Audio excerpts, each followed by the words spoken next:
आज का वीडियो आप लोगों के द्वारा एक बहुत ही रिक्वेस्टेड वीडियो था।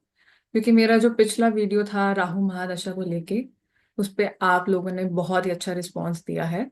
तो मैंने काफी कमेंट्स पढ़े और उसमें से एक जो महादशा के बारे में आप लोगों ने बोला चर्चा करने को, दैट वाज केतु। केतु को फर्दर डिस्कस करते हैं कि क्या पॉसिबल चीजें केतु महादशा में एक इंसान एक्सपीरियंस करता है, और वो केतु महादशा का आने का मतलब क्या है, उस पर भी बात करते हैं। So today I am going to highlight a shadowy planet which is just 180 degree apart from Rahu, and that is Ketu. तो पहले ये समझने की जरूरत है कि केतु क्यों आता है और उसका पर्पस क्या आने का। केतु को ये समझिए आप कि केतु को दुनियादारी पसंद नहीं है। केतु अकेला रहना जानता है। He knows how to detach himself from all the worldly and the materialistic things। और आप ये देखो, केतु के बाद जो महादशा आती है, दैट इज वीनस। उसमें इंसान दुनियादारी के अलावा और कुछ नहीं सोचता। केतु ये आपको ये बताना चाहता है, या आपको एक्चुअली में प्रिपेयर करता है वीनस महादशा के लिए। क्योंकि वीनस क्या है? दुनिया का हर एक सुख, B it expensive cars, B it branded clothes, B it expensive luxurious food, उसको सब चाहिए। एंड वहीं पे केतु है जो थोड़े में भी खुश है, या जो खुश नहीं होता है, तो केतु उसे सब छीन के उसको वैसी सिचुएशन देता है। क्योंकि इंसान को वो अपना स्पिरिचुअल साइड तक लेके जाता है केतु। और यही सोचो, अगर इंसान केतु में बहुत ज्यादा मटेरियलिस्टिक होने लग जाए, तो वीनस में उसकी इंटेंसिटी कितनी बढ़ जाएगी। तो which actually makes you prepare for the Venus. That is it's purpose of coming. अब आप ये सोचो कि जो केतु है वो वक्री है, ठीक है, वो रेट्रोग्रेड होता है हमेशा। और उसका जिसकी वजह से उसकी कार्मिक टेंडेंसीज बढ़ जाती हैं। कार्मिक टेंडेंसीज लेके आता है आपकी लाइफ में, इसी करके केतु को पास्ट लाइफ से देखा जाता है, पास्ट लाइफ बताया जाता है। दूसरा, कि अब केतु का पहले तो आप नेचर समझो कि केतु है क्या, बिफोर वी डिस्कस कि क्या क्या पॉसिबल चीजें आप केतु महादशा में एक्सपीरियंस करते हो। पहले केतु को समझने की जरूरत है। क्योंकि केतु में बहुत सारी चीजें जो आप नहीं भी एक्सपेक्ट करते वो भी हो जाती है। बट उसको एक्सेप्टेंस में लेके आना, उसके बारे में जानना, दैट इज वेरी इंपॉर्टेंट। तो उस पर सभी चीजों पे बात करते हैं। Beat your love life, beat your career, beat your health, and beat like how your mind set changes at that time. क्योंकि कोई भी प्लैनेट की जब दशा आती है ना, वो आपके माइंड सेट पे असर डालती है, जिसकी वजह से वैसे कर्म होते हैं और वैसे आपको रिजल्ट्स मिलते हैं। जैसे वीनस आती है, वैसा माइंडसेट बनता है कि नहीं, मुझे मीडियोकर लाइफ नहीं जीना है, मुझे दुनिया का हर एक फैंसी चीज अपने कदमों में चाहिए। वही जब सूर्य आता है, इंसान को एक बहुत ही इंडिपेंडेंट लाइफ जीने का शौक आता है। वो खुद के डिसीजन इंडिपेंडेंट लेना चाहता है। He wants to lead somehow in every aspect of his life. एक तरीके से कह लो कि सेल्फिश वे में जीना पसंद आता है उसको। तो हर एक का एक माइंडसेट लेके आता है, जिसकी वजह से वो कर्म होते हैं, उसके हिसाब से आपको रिजल्ट्स मिलते हैं। तो आप पहले केतु को समझो। केतु को अगर आप देखो, तो उसका हेड नहीं है, उसका बॉडी है। बॉडी है, विच मीन्स अब जहां पे हेड नहीं है और बॉडी है, विच मीन्स कि वो अपना दिमाग नहीं है उसका। वो दिमाग दे डिसीजन नहीं लेता है, हर चीज में अपना दिमाग लगाने की कोशिश नहीं करता है। तो जब दिमाग नहीं लगा रहा तो फिर क्या लगाएगा? He uses his energies his vibes, end of course उसकी इंट्यूशन उसको गाइड करती है। इसी करके आप देखो, और इसी करके 7 नंबर वाले की इंट्यूशन पावर बहुत अच्छी होती है। केतु पर्सन जो है वो हर जगह अपनी, जहां जाता है वहां की एनर्जी का प्रॉपर एक स्कैन करता है, और उसके बेस पे वो डिसाइड करता है कि मुझे यहाँ रहना चाहिए नहीं रहना चाहिए। तब अगर केतु वाले को कुछ चीजें दिखाओ तो वो बोलेगा कि मुझे ये चाहिए। उसके पास रीजन नहीं है उसको क्यों चाहिए, बस उसको अच्छा लगा, वहां से उसको एक वाइब मैच करी और उसने वो चीज ले ली।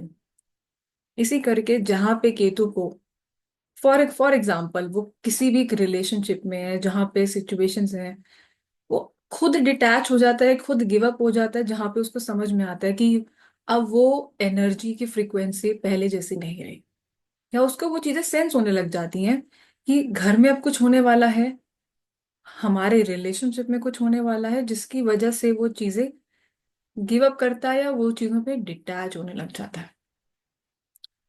इसी करके केतु वाले लोगों को पहली बात तो ये है कि अपनी एनर्जी, जो इंट्यूशन वाली पावर है, उसको किसी हीलिंग में चैनलाइज करनी चाहिए। कि जो उसकी एनर्जीज है, वो जो इंट्यूशन है उसकी, उसको किसी ज्योतिष विद्या ज्ञान में जैसे यूज करनी चाहिए, और भी प्रेडिक्शंस में यूज करनी चाहिए, क्योंकि केतु, बिना केतु के आप एस्ट्रोलॉजी में नहीं जा सकते,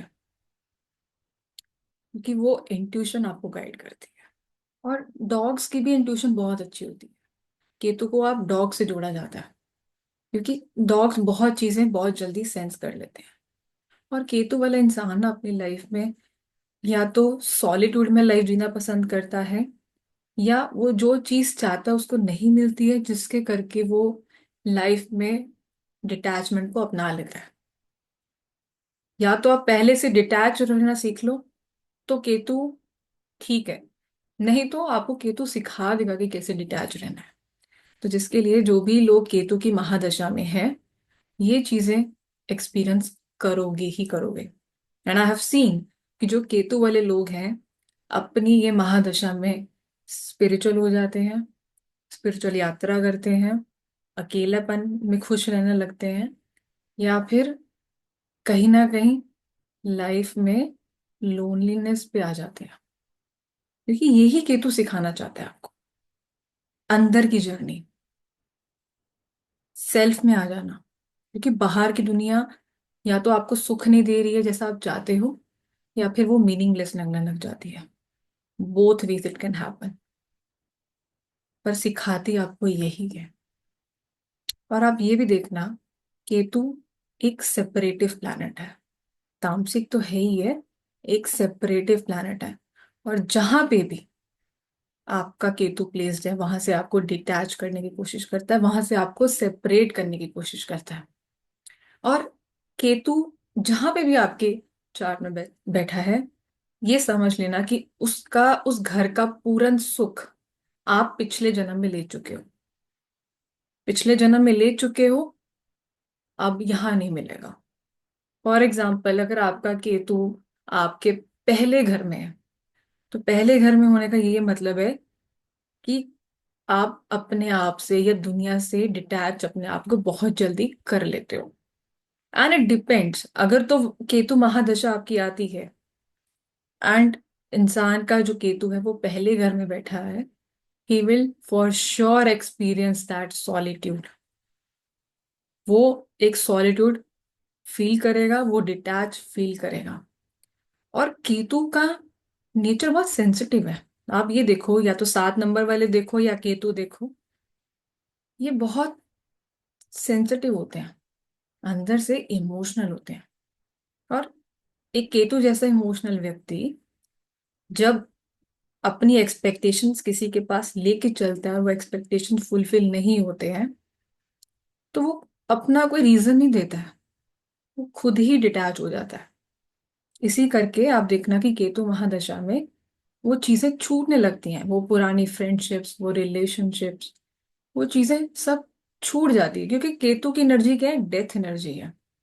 और जब किसी चीज का डेथ होता है तो उसका एक न्यू बिगनिंग आता है। तो केतु में न्यू बिगनिंग्स आप देखना, आप एक्सपीरियंस करोगे। It is like to missing out on something to gain on something. एक डेथ एनर्जी है, एक सेपरेटिव एनर्जी है। ये आपको केतु बताना चाहता है। अगर केतु आपके पांचवें घर में है, तो पांचवा घर क्या है? It's your love, it's your love life.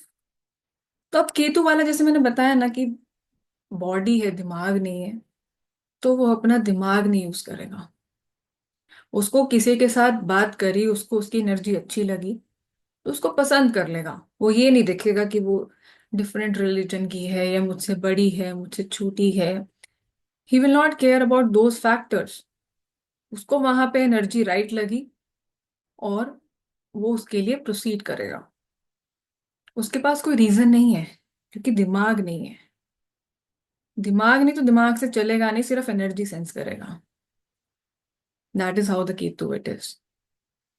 तो देख लेना, जिनका भी शुक्र के साथ केतु होगा, या फिर केतु महादशा में कहीं ना कहीं शुक्र का कनेक्शन केतु के साथ होगा, वो वहां पे पहली बात तो है कि रिलेशनशिप में कुछ भी ऊंच नीच हुआ तो वो रिलेशनशिप नहीं टिकेगा, क्योंकि डिटैचमेंट है। या फिर कोई ऐसे लव में फंस जाएगा जहां पे उसको पसंद है बट बाकी लोगों को उसकी चॉइस पे डाउट होगा, क्योंकि उसने दिमाग नहीं यूज करा, बस उसने उसकी एनर्जी को महसूस करा। सिर्फ वही जानता है कि उसने उसमें क्या देखा। That is how the Ketu it is. दूसरा, केतु को कुछ नहीं चाहिए, he just gives up on everything. और यही अगर आपका केतु सातवें घर में बैठा है कुंडली में, तो आपको डिटैच करेगा सेक्सुअल चीजों से, इंटीमेसी से आपको दूर रखेगा। अगर आपका केतु सातवें घर में बैठा है कुंडली के, तो आपको इंटीमेसी से भी दूर रखेगा।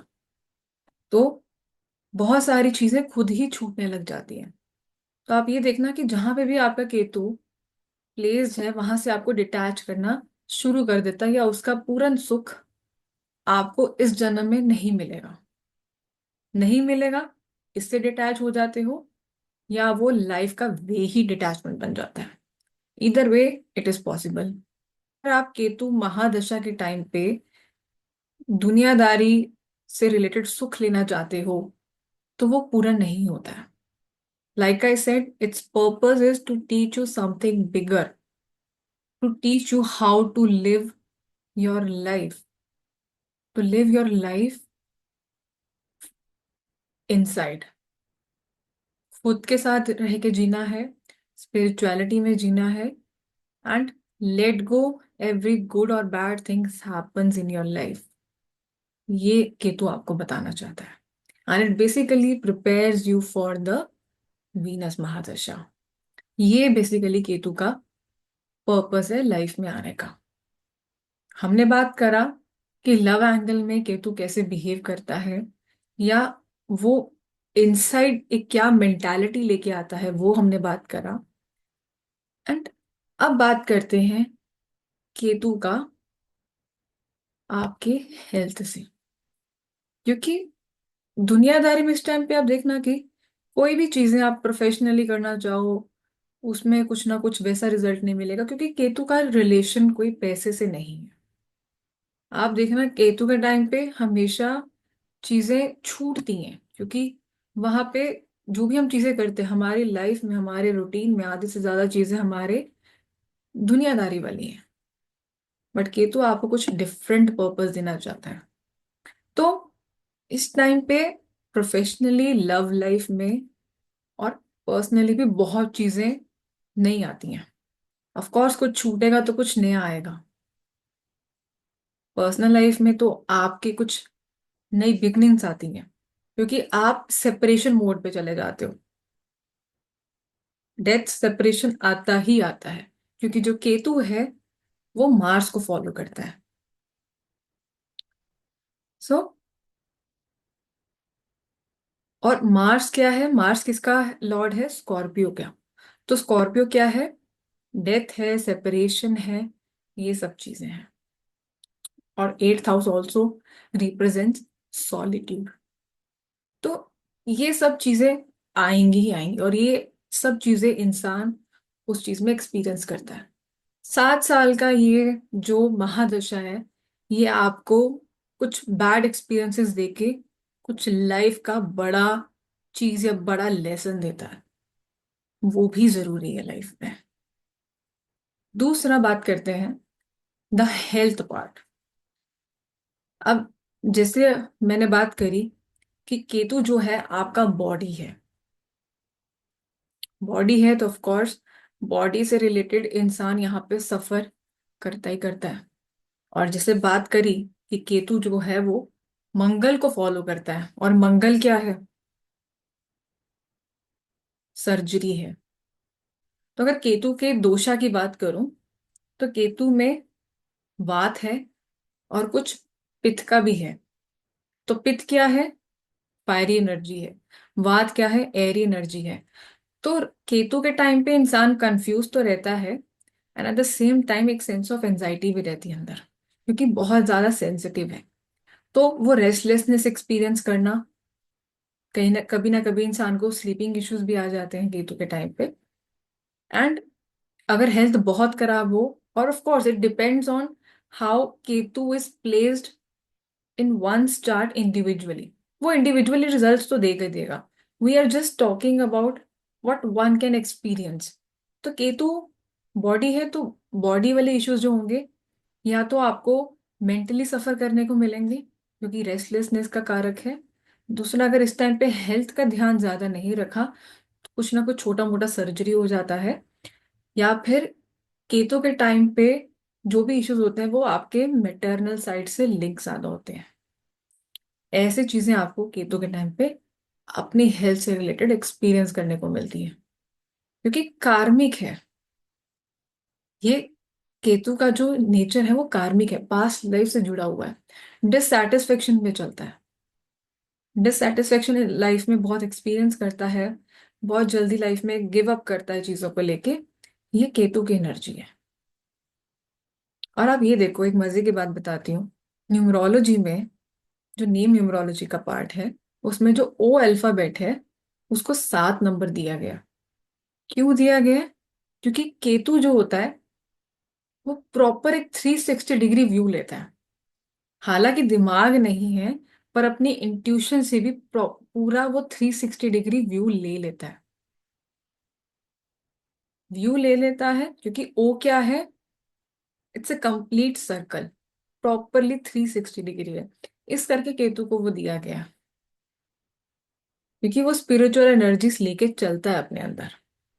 बट केतु को फिर भी गुरु का सहारा लेना पड़ता है ताकि उसको लाइफ में डायरेक्शन मिले, क्यों? और वो कहीं पे भटके ना, क्योंकि सेंसिटिव पर्सन कहीं पे भी भटक सकता है। जिसका दिमाग नहीं है वो कंफ्यूज स्टेट में भटक सकता है। तो जो भी लोग केतु की महादशा में हैं या आने वाले टाइम में एक्सपीरियंस करने वाले हैं, all you have to do is that perform Jupiter remedies in that. Jupiter की रेमेडीज आपको केतु में करनी चाहिए। This is like the most most effective remedy of Ketu. इसके अलावा आपको डॉग्स को भी फीड करना चाहिए, क्योंकि डॉग्स जो है वो काफी हद तक केतु की एनर्जी को कैरी करते हैं। तीसरा, जब दिमाग नहीं है, जब लाइफ में हर चीज को लेके डिससेटिस्फेक्शन एक्सपीरियंस कर रहा है, डिटैचमेंट एक्सपीरियंस कर रहा है, या वो अपनी ब्लेसिंग्स काउंट नहीं कर रहा है, दिमाग नहीं तो अपनी ब्लेसिंग्स काउंट नहीं कर रहा है कि उसको लाइफ में क्या क्या मिला है, क्योंकि उसने ये देखा है कि उसकी लाइफ में सब कुछ छूटता जा रहा है, बट उसको ये नहीं पता कि लाइफ में उसको कुछ बहुत बड़ा दे के भी जा रहा है केतु। तो केतु के टाइम पे एक और दूसरी तीसरी रेमेडी आप ये करिए, start practising gratitude. Ultimate remedy for those who are in their Ketu mahadasha और are going to experience Ketu mahadasha. और इन जनरली ऑल्सो आपको वैसे भी ग्रेटफुलनेस अपने अंदर लेके आने की बहुत बहुत नीड है। और प्लैनेट्स का मतलब ये नहीं है कि आपको जिसकी दशा चल रही वैसे कुछ रेमेडीज करने की जरूरत है। ये आपको जिंदगी जीने का तरीका बताते हैं। सूर्य है तो सुबह जल्दी उठने का बताते हैं। चंद्र है तो अपने दिमाग की मेंटली क्लीनिंग करने की बहुत जरूरत है। शुक्र है तो अपने आप को अच्छे रखने की जरूरत है। केतु है तो ग्रेटफुलनेस एंड सो ऑन। तो ये आपको लाइफ का वैसे भी वेज सिखाते हैं। केतु बहुत ही मिस्टीरियस भी है। ऐसी चीजें जो आप देख रहे हो या जो आपको दिखाई जा रही है, पर उसके पीछे उसका कुछ हिडन मीनिंग है, अनसीन चीजें हैं। फर्स्ट हाउस में बैठा है तो इंसान कहीं ना कहीं एक मिस्टीरियस नेचर अपने अंदर लेके चलता है। जब पांचवें घर में बैठे तो कोई चीजें हिडन होंगी। इन टर्म्स ऑफ चाइल्ड, आप देखो कि आपका जहां पे भी प्लेस है, कुछ ना कुछ वहां से हिडन चीजें या कुछ ना कुछ मिस्टीरियस चीजें वहां पे होंगी होंगी। This is how the energies of Ketu are. Fourth remedy for the people who are in their Ketu mahadasha, जो लोग केतु में हैं या फिर एक्सपीरियंस करने वाले हैं, एक चीज उनको डेफिनेटली करनी चाहिए या एक रेमेडी करना ही चाहिए उनको, दैट इज मेडिटेशन। मेडिटेशन उनके लिए बहुत जरूरी है, क्योंकि एक तो उनके सिक्स सेंस जो है उसके लिए उनको एक बहुत अच्छी और इंट्यूशन का गाइडेंस मिलता है। एंड ऑल्सो इस टाइम पे ग्रेटफुलनेस को भी एक्सपीरियंस करने के लिए इंसान का एक काम स्टेट ऑफ माइंड होना बहुत जरूरी है। एक कंफ्यूज पर्सनालिटी जैसे केतु को मेडिटेशन बहुत हेल्प करेगा। एंड जुपिटर, जैसे मैंने बताया जुपिटर की रेमेडी करनी चाहिए। जुपिटर भी आपका स्ट्रांग होता है वंस यू प्रैक्टिस मेडिटेशन। उनको मेडिटेशन भी करना बहुत जरूरी है। देखना, आप एक्सपीरियंस करना कि जो लोग भी अपने केतु की महादशा एक्सपीरियंस कर चुके हैं उनकी लाइफ में बहुत चीजें छूटी होंगी, बहुत एक सॉलिट्यूड नेचर एक्सपीरियंस करा होगा, हेल्थ इश्यूज भी एक्सपीरियंस करता है। लाइफ, मैरिड लाइफ, रिलेशनशिप्स या बिजनेस पार्टनरशिप में धोखा मिलना या वो छूट जाना या समहाउ वर्क ना करना, ये काफी प्रोमिनेंट दिखते हैं केतु में। क्योंकि केतु कुछ कुछ डिफरेंट सिखाना चाहता है आपको लाइफ में। वो माइंडसेट या तो आप खुद ले लो, या केतु वैसी सिचुएशंस बना के आपको वो माइंडसेट तक आपको ले जाएगा। पर्पस वही है, to let go and to live in solitude, detachment वाली लाइफ जीना, किसी से कोई मतलब ना रखना, ये केतु है। और जो इंसान अपने अलावा सबका है, वो वैसे भी कल को बीमार होने वाला है। क्योंकि जब आप अपने सेल्फ से हट जाते हो ना, जब आप अपनी सेल्फ खो देते हो, वो इंसान डिप्रेशन एक्सपीरियंस करता है अपनी लाइफ। केतु ये सिखाना चाहता है कि लाइफ में खुद के साथ रहना इज वेरी इंपॉर्टेंट। ये चीजें हैं। तो spirituality is a way of life, detachment is a way of life, ये हायर पर्पसेस है। सो Ketu itself teaches you how to live a life। इस करके केतु बहुत इंपॉर्टेंट है। केतु की महादशा हो या ना हो, इंसान को ये चीजें अपने अंदर लानी ही चाहिए, क्योंकि ये कलयुग भी है। आजकल के टाइम पे आप किसी से कोई ट्रस्ट नहीं कर सकते हो। राहु है जहां पे चालाकियां हैं, जहां पे मैनिपुलेशन है। और राहु के जो एग्जैक्ट 180 डिग्री है, that is Ketu, opposite energy. तो अब कलयुग है तो ऑपोजिट एनर्जी केतु में जीने की आदत डाल लो। ये पर्पस है आपकी केतु की महादशा का, और यही होना चाहिए लाइफ जीने का। आई होप आपको ये वीडियो अच्छा लगा हो। एंड मुझे कमेंट करके बताइए कि आप नेक्स्ट वीडियो कौन सी महादशा पे देखना चाहते हैं। नमस्ते।